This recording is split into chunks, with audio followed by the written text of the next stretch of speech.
Hello there, Crackback. It's Kelly, and if I'm seeing if I'm seeming a little bit out of stock, it's because I'm having another neck explosion. For those who actually know my story, not just the story that goes on with social services, the condition that I'm diagnosed with is Ehlers-Danlos syndrome, and the problem that I have been having with the services, I'm now in a situation where I have to keep myself out of A&E, because if I end up back in A&E, I'm going to go back around the exact same circle with not having childcare for the kids again and ending up in a very similar situation with Aaron and Faith. And it's starting to really, really, really fucking piss me off now, because children and adult social services is meant to be there to help and support people like myself. I should literally be able to ring in the services now and say that I'm having a complete EDS flare up, the Chiari's dropped back down again, and I should be able to go and see all the specialists, and I should be able to have a package put around me. But that's not the way it works in this country, and it scares the fucking shits out of me. It really does. I just need to grab a hair bubble. It scares the shit out of me, because what I'm trying to do at the moment is get all my paperwork in order and do something that's never been done in my case before, and that's prove the systematic abuse that has pretty much gone on and the medical neglect that's gone on for my family pretty much my whole life. And you have to excuse me, guys, I am in so much fucking pain, and I don't really know what to do at the moment, because part of me wants to go back in the system, but I know I'm going back around the same spiral that I've had my entire life, with the fact that all of the EDS stuff is pretty much privatized. So over in America, the people who deal with Chiari malformations insist that we have what's called an upright MRI. I've got to try and get the camera because I can't actually turn my neck properly, which is why I'm getting so fucking pissed off and so aggy about everything that's going on at the moment, because I'm just one person, just little old me here, and I'm not in the greatest personal situation myself. But also, I know that I've now got to go and do the washing up, tidy up the toys, yet again try and get through this fucking mountain of clothes pile, and try and have a bath, and then start again tomorrow. But each day gets harder and harder and harder and harder and harder, because I've either got to completely mask the pain. I need to speak to you about that, Caroline, because I still got to get this stuff done. Until I get this stuff done, I can't do anything. It's so important. Trying to explain to people what it's like to live with a physical body that lives with what I have. So for those who don't know, you can see my knuckles. I've done it before. All my ligaments will twist. Seriously, my pain is so much at the moment. This here will all pop. Oh, for fuck's sake. All my things will pop. So basically what goes on in here, you can hear my jaw. So literally my whole jaw in here is all the same. And then around the back here is all the same. So basically it means that the way that your head sits, mine doesn't. So the brain protrudes down. And what I'm having at the moment is it's all dropping back down again. And what annoys me is my mum actually messaged me the other day to say, look, we did keep taking you to the hospital when you were a kid, to the doctors, and they kept saying there was nothing wrong. And I've lived with this whole liar and attention seeker stigma my entire life. I used to sit in class at school and, you know, I'd get achy and stuff, and they'd have a go at me and I'd get put in detention. And you know, I'd sit in class and I'd end up having a tear run down my eyes, and I'd be in so much pain. And there's even notes in my file that says, you know, Kelly keeps whinging about her hands. And because my nan had arthritis, they kept saying, oh, it was because of, you know, my nan had this arthritis, and it was another attention seeking. But when I was 19, I ended up in A&E, and they called it a conversion disorder and then sent me back to mental health. And I've had this whole spiral my entire life. And I'm not the only person. Pretty much the majority of people with the same condition have gone through the same stuff. We're still battling it out in Parliament. People are still pushing. You know, the whole network have been trying to push for this service for years, because people sort of go, oh, you've got hypermobile, are you? Oh, you're hypermobile. That means you can do this, this, and this. Fuck hypermobile. This has got fucking nothing to do with being hypermobile. You know, the fact that you can hear me husky and stuff is because my voice box goes. I struggle with my body all the time, and I'm going to have to do something, because there is no way that somebody like me can maintain this myself the way it is. So I thought I had my kids then.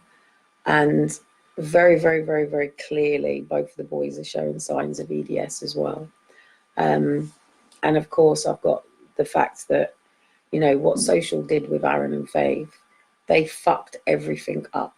They fucked everything up. I mean, me, Liam, had kept our doctors the same for ages, because we were both in the middle of stuff. And, you know, they like cancelled our doctors, and it is one of my kids. Kids. No. So anyway, I'm tired. I'm exhausted. I'm at the end of the pain that I can cope with myself. And the only thing that I can think of doing, because I've even thought about just filing into court. Hang on 2 seconds.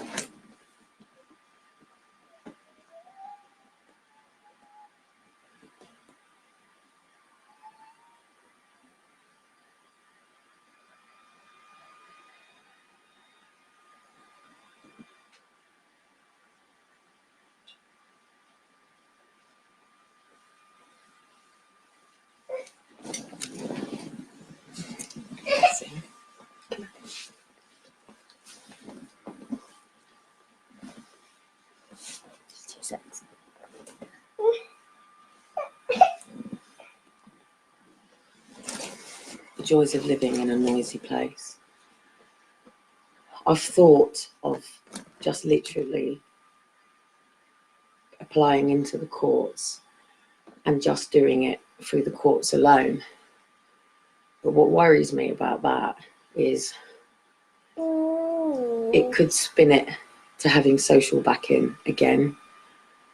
And what's annoying me is people are not getting that this is a mother in physical pain, in absolute physical pain. To explain to somebody the headache that goes across here, the pain that goes up my neck, the tingling in my fingers, the numbness in my toes, and knowing full well that if this goes properly on me, like permanently, there will be no warning. It will just be a case of it goes boof, I go boof, and bye-bye Kelly. That's the end of it. And the saddest thing about it is it can be prevented, but the only way it can be prevented is, one, me having an MRI, an upright MRI, that proves that that is what's going on. They keep putting me on laying down MRIs, and we do have an upright MRI here in the UK. It's just that it's private and it costs £1,500 to have done. That's not then including the actual pictures, the consultation with the GP, the doctor. Over in all, in order to clarify it, it's going to cost me about £6,000, and it's about 150 grand to do the surgery, because they don't do the surgery in the UK. The UK is not where it's advanced, it's America. And what annoys me is in my paperwork when they took Aaron and Faith, I made an off-the-cuff comment to everybody when I gave my testimony. And I said, look, you've prevented the life that we were going to have, that we were going to go off to America, we were going to get, you know, the correct treatment that we've never had here in the UK, you know, and I was going to meet my husband, get married, and we'd have a lovely family. And then they wrote into the thing that I'd had plans of meeting some man and getting married and going over to America, and that's not what I said. And it's like, you absolute fuckwits, you just don't listen, sorry, darling. And it scares me because, you know, I don't want my kids going into the education system and having to deal with the same things. You know, if Shiloh wants to go on a skateboard, Shiloh can go on a skateboard. Shiloh will know his own body. Shiloh will know when he needs to stop, when he needs to start. But what is really important is both of the boys need the fundamental foundations of alkalizing in their body from now. And even the way I'm eating at the moment is not good because we're living in this situation. But what pisses me off is I've had all of this done. I've had the indicative budget done. I've proved my condition before.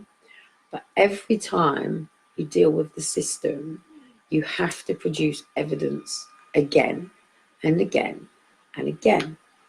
And this is what's causing problems, because parents like me in this situation can't pay for 70 quid doctor's letters and £350 consultations with the doctor, the specialists. And yes, there are some places in Sheffield, yes, there are some places, but what people don't realise, and why I kicked off in 2010 the way that I did, was I was living over in Northern Ireland with Graham when I first got diagnosed, and I was diagnosed in Northern Ireland after 22 years of constant abuse. I mean, I even had social come in on me on Liam because Liam had dislocated his shoulder, and it was Liam that got diagnosed before I did. Funny enough, my mum's been emailing me saying, wow, she finally got diagnosed when I was 15. Well, my mum could have probably have saved me a lot of hassle if maybe she'd actually picked up on maybe that was what was going on with her daughter. And I probably could have got all the help a lot earlier. But again, what annoys me is my paperwork, because whether you go into A&E, whether I go to the doctors, whether it's the fucking police, whether it's any person in the system, they read what they read on the paperwork, and it paints me as a very different picture. All my files should say is that I am an EDS mother with Asperger's, which is connected. It goes hand in hand, whatever my mum wants to think I'm, whether I am or I aren't. It goes in hand in hand. The two come together for some strange reason. So I'm worried that, and this has always been my worry with being a mother. And prime example, I posted not long ago about my friend who was in America and her appendix went, and she ended up in hospital. And luckily, her friends came together for her around her children. But these were people who were able to afford to work from home and still have her children. The challenge that I've always had is I was always living up north. My family was always down south. I've always been on my own.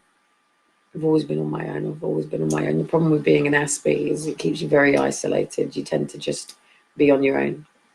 You talk to lots of people, but you don't let anybody into this sort of space. It's a bit different. But I ended up it was different when I just had Liam and Daniel, because I went into A&E a couple of times when I just had the two older boys, and it was fine. I go into A&E, their dad was there, the boys went to their dad's, his mum took over while I was in hospital, he brought the kids up to see me at the hospital, I come home, you know, and everything was good.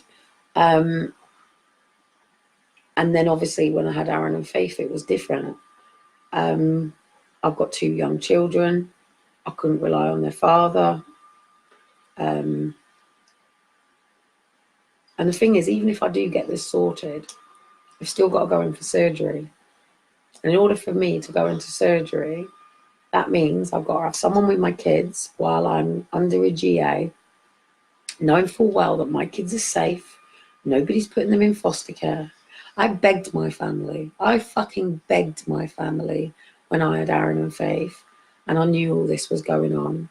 And I even said, if anything happens, you promise me my kids won't go into care. And every single one of them was like, why would the kids go into care? It's fine. You know, we'll all help. You know, you need to move down south. Come down south. We're all help. We're all help. So now I find myself struggling 40 times more than I ever was doing from the situation that I was in before, because at least I was in a home. I had a normal home. I was on disability. I was on Motability. I had my indicative budget. And you'll know, because the paper said that. That's why, you know, to get out of the system was going to cost me so much money. They never explained in the papers properly that, you know, this was a mother on disability. I'm not on any disability now. I'm just on bog standard basic universal credits.